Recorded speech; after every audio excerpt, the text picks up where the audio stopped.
Hello. I am not quite sure how to say your name, but I'm going to go with Yvrose, which I think it's beautiful if it's said like that. I think the way it's spelled is beautiful anyway.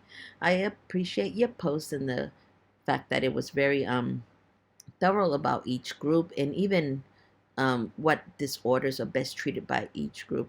Um, I appreciate that and how you broke it down. I found it difficult to kind of break it down that way in a paragraph. I still did it in a paragraph, but this was a great form because it's easy on the eye, easy to look at.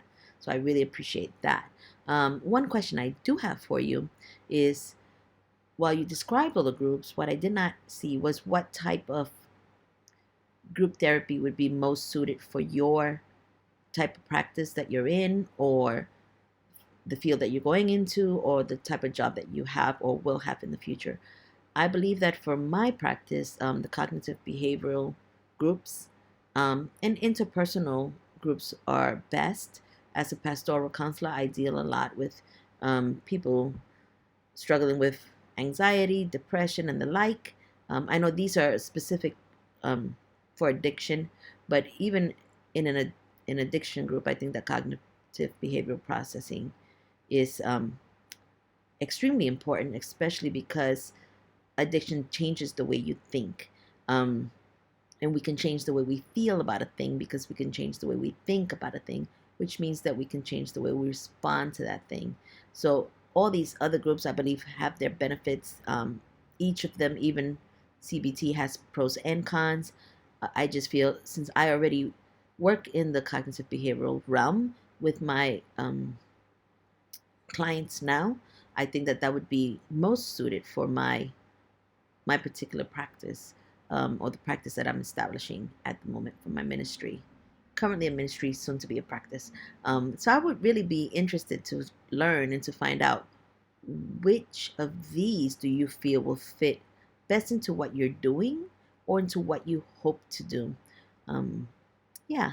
One of the other things that my practice, my ministry focuses on really is making our thinking more like Christ. So again, this is another reason why cognitive behavioral groups seem to fit best into what I'm doing.